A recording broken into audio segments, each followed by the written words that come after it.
73 years of age, is that correct? 74 in June, yeah, so I'm getting there so far. So 73 not out at the moment. Why has it taken so long to write this book? Because I've been a bit busy during the 73 years. I've had a very active life. And I think, I told you earlier, I wouldn't have written it at all probably if my daughter hadn't said, look, she's got twin boys and she wanted some record of the family life and where we came from. And I think it's quite an education. I think we should all keep our feet on the ground and remember who we owe and what we owe. Remember the good times and the bad times. Treat them the same, but keep a positive outlook and focus on the future. Make sure that hard work, if you're not a genius, and I'm certainly not, hard work sometimes replaces your lack of brains, as my wife always says, you've got no brains. But we've had an interesting time, and I think she wanted to see something so she could show her boys when they grew up. This is where Granddad came from. This is why you've had a good start in life. Every parent wants to give his children the best start. There's nothing new about that.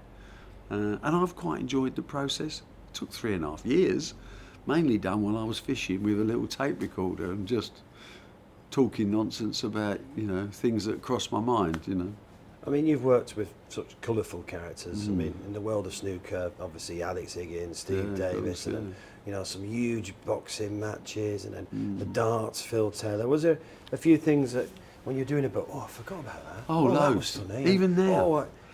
Even now, I wake up in the morning and think, should have put that in, or, oh, blimey, I haven't mentioned him or her, and literally apologise, say, look, you didn't actually make it, I'll get it right for the paperback edition or something like that.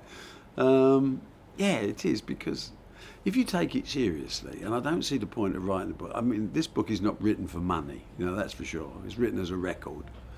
So therefore it has to be truthful, because what's the point otherwise? If you're not prepared to be truthful, leave it out. That's why. So I don't think anything will offend anyone too much, but sometimes it's quite brutal about different people and different situations, because that's the truth of the matter. And I've enjoyed that, So I can't really criticise it. I'll never do another one. It's a lot of work, and I've got other things to do, but it was a pleasure. And we're at the crucible now. Snooker's at the heart of it. Well, the book starts on snooker, doesn't it? Yeah, it mentions Steve Davis. Straight away. Well, snooker's been a massive part of my life, I mean, I don't think I'd be sitting here talking to you without the crucible, Steve Davis, snooker. That's what started our business, That's 1981. Matchroom was formed in 82. Really, as a company that just was going to have fun, look after Steve and a few snooker players, take the game round the world, but selfishly for fun and make a few quid as well, but mainly for fun. And then it sort of just developed into boxing and then other sports, and it's become, in a way, unfortunately, it's become a proper company, which is a bit dangerous, So it's a good time for me to retire, because I'm not really, a proper. I have ideas, and I like to enjoy myself, and I like to have fun. Along the way, if I can create a good business as well, that's a bonus. You're not really retired. I'm trying ever so hard.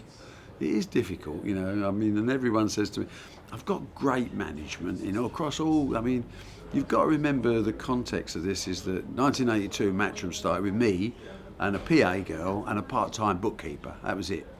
So fast track to 40 years, and we are now probably the biggest, if not one of the biggest sports promotion companies in the world. So we've done it. It was a great British success story, but we've done it built on passion and fun. There's sports that we're not all that, we admire anyone in sport, but there are sports I'm not all that keen on. I'm not a great motorsport man. I'm not a great tennis man. So I don't promote those sports, because unless you've got passion, you can't do a good job. But I have got passion about darts. I have got passion about snooker and boxing and things like that, and fishing and, stuff. So it's easy. It's not like work. And actually, it just took off. I mean, when Sky started here, that was like the cavalry coming over the hill. Suddenly we had a broadcaster that wanted hours and hours of sport, where the youngsters today don't recall, but 1990, it wasn't easy to get things on TV. Do you think about legacy? Yeah, all the time. I think about it. I mean, I want to. I've achieved a certain amount of legacy planning already in terms of I've got the right son and the right daughter, which every dad wants to be able to say. But they share my ethos, So they're not going to struggle like I struggled, and I don't want them to. But they're fresh, they're smart, and they will take the company to the next level. And I don't know where that next level is, which is part of it's like going down, it's Alice in Wonderland, isn't it? I'm going down this tunnel and I really don't know what's at the end of it. But I tell you what, I bet I'm going to enjoy it when I get there. And that's the attitude that I want my employees to have. So all we really want, and I tell everyone, is I want to be surrounded by people smiling, and the only sound I want to hear is the sound of laughter. We're professional. We're the best in the world at what we do. We can feel honoured with that accolade. But you've got to enjoy your life. Life's too short. Don't take yourself too seriously. Give everyone value for money. You'll be fine. You still tell Eddie off? Yeah, of course. Don't take any notice. He tells me off more. He says I'm out of touch, out of date, past my sell-by date. He's 100% right. But then I don't care. I'm Barry Hearn, and this is the way I do it.